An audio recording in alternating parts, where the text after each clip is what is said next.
Okay, here we are again with part 2 of this review. We're up to the cockpit area, which you've seen.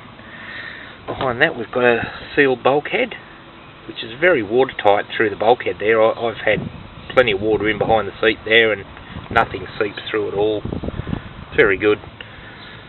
This is standard, this little sort of car trim stuff that goes around the cockpit.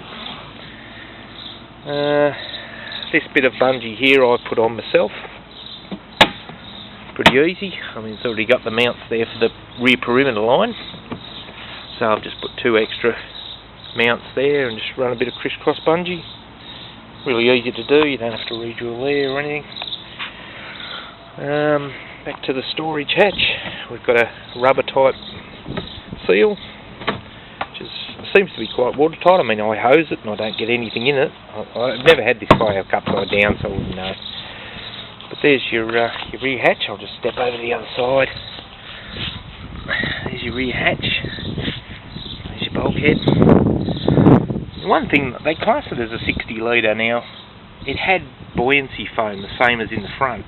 Had that in the back there, and I thought, well, why is that even in there? Because the bigger the sea kayak, the Gecko, doesn't have flotation foam in the buoyancy area. So I elected, I wouldn't recommend this, but I've done it anyway. I've taken it all out. Now that storage area is heaps bigger. It goes all the way to the back now. There was quite a bit of foam in there. Obviously from factory they have to fit it, I don't know, but I want to be able to fit my tent, my sleeping bag, supplies and all sorts in there. So that's what I've done. Now there's my rudder that I've installed, aftermarket rudder. That cost me about $100 all up with cable and everything. I've gone with stainless steel fishing trace that runs through. Now these are already here mounted, moulded onto the kayak. It's rudder ready, so it's got the mount already, so you've only got to just buy the rudder and run the cables through, and I've just got it secured there for travelling. And I tell you what, these kayaks are good. I would recommend this kayak, but in windy conditions, if you plan to paddle in windy conditions, definitely look at a rudder, because being a 12-foot boat, it actually wind cocks quite a bit. They say it tracks well, but I wouldn't say it tracks well, but it's not horrific. The good thing is it's got a bit of playability about it. It turns well, so it's really up to yourself to improve your paddling style, and which I've done. I've gone and I'd recommend this.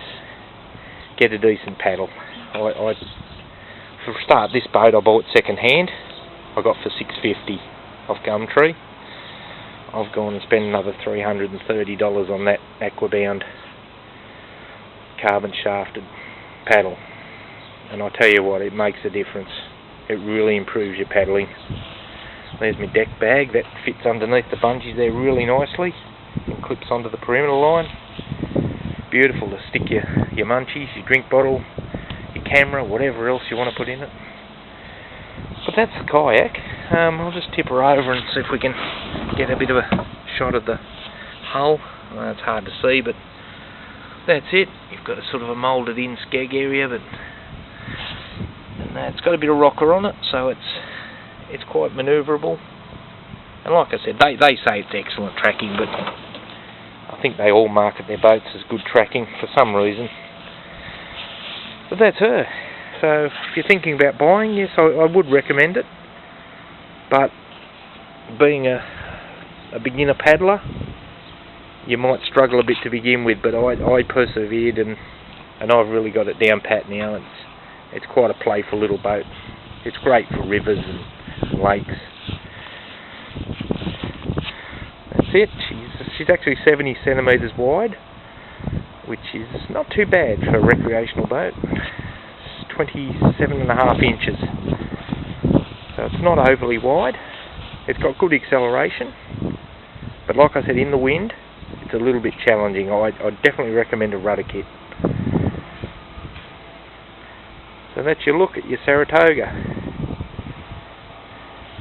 Thanks for taking the time to view.